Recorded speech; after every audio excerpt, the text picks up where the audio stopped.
Assalamualaikum warahmatullahi wabarakatuh. Selamat datang Mas dan Mbak sekalian, peserta mata kuliah, peserta course analisis kota dan daerah. Kita masuk pertemuan untuk persiapan presentasi akhir dari tiap kelompok. Oke. Di sini akan saya jelaskan beberapa hal mengenai apa yang perlu kalian persiapkan.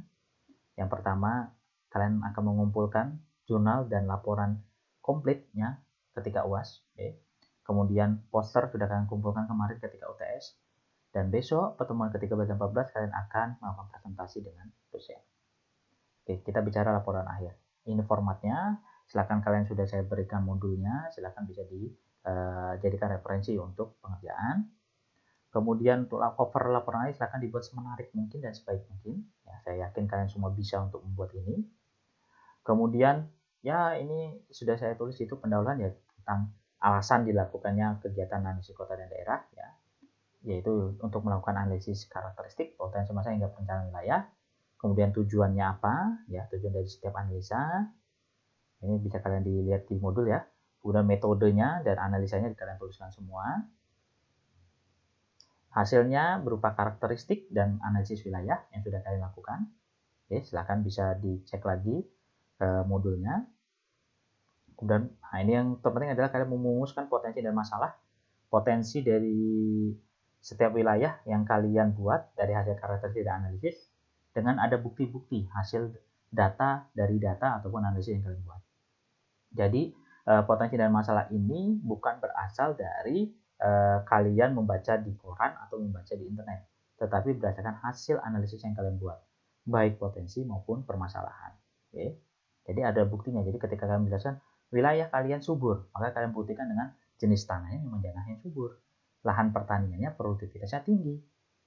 Oke, penggunaan lahannya mayoritas pertanian. Nah, jadi itu menunjukkan bahwa benar di wilayah kajian kalian, kota atau provinsi, kabupaten yang kalian pilih, itu memang lahannya subur.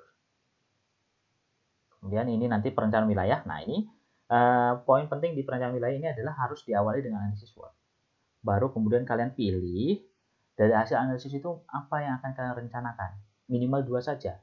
Boleh kalian menjelaskan mengenai potensi, ya, perencanaan untuk mendukung potensi, dua-duanya potensi atau dua-duanya masalah, atau satu potensi, satu permasalahan. Silakan. Oke, ini daftar suka semua ditulis. Oke. Dikumpulkan nanti ini pengumpulan draftnya yang akan dibaca oleh dosen nanti untuk pertemuan ke-13 dan 14 itu hari Sabtu 18 Juni 2022 di pertemuan ke-11 gitu. Nanti kalau sudah fix, sudah diperbaiki, dikumpulkan ketika UAS. Oke, untuk jurnal publikasi ya silakan dibuat jurnalnya. Membuat 2 jurnal atau 1 jurnal yang mencakup keseluruhan hasil analisis. Oke. Kemudian tidak boleh plagiat. Nah, itu poin pentingnya. Ya, tidak boleh plagiat. Silakan buat berdasarkan hasil yang sudah kalian buat. Apapun, kalian bisa memilih, kalian sudah melakukan banyak analisis. Silakan bisa kalian pilih salah satu analisis untuk dijadikan jurnal. Oke. Nanti dikumpulkan ketika UAS, nanti ada folder khususnya. Oke. Nah, untuk presentasi kelompok, kalian mempresentasikan semua hasil kesimpulan, jadi tidak semuanya ditulis, langsung saja poin-poin penting dari aspek fisik, sosial, ekonomi, sapras, dan tata ruang. Kemudian potensi masalahnya apa, kemudian analisis SWOT-nya seperti apa, kemudian bagaimana kalian merencanakan berdasarkan hasil analisis SWOT yang kalian buat. Pada presentasi dikumpulkan juga di pertemuan ke-11, gitu. Jadi biar bila nanti ketika presentasi kelompok masih ada perbaikan, silakan. Tapi saya minta di pertemuan 11 agar kalian itu bisa punya waktu untuk segera membuat dan bisa memikirkan apakah presentasi itu sudah siap atau belum. Oke. Kemudian kita akan lakukan itu di pertemuan ke-13, nanti kita akan lakukan secara online ya, ini tidak offline.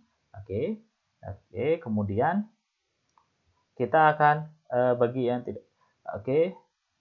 Kemudian tiap kelompok mencetak satu laporan saja cukup. Oke, kalau ini karena kita course online maka tidak perlu dilakukan pengeprintan, jadi cukup mengumpulkan laporan secara online saja.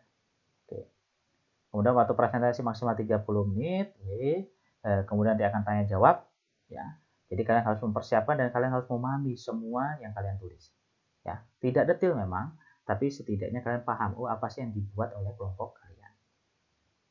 Oke. Nilainya nanti kualitas presentasi individu, dan juga hasil tanya jawab dengan dosen. Oke. Itu untuk persiapan presentasi akhir, semoga kalian sudah bisa mempersiapkan dengan baik. Jika nanti ada pertanyaan, monggo silahkan bisa menanyakan ke saya. Demikian, mari kita akhiri. Assalamualaikum warahmatullahi wabarakatuh.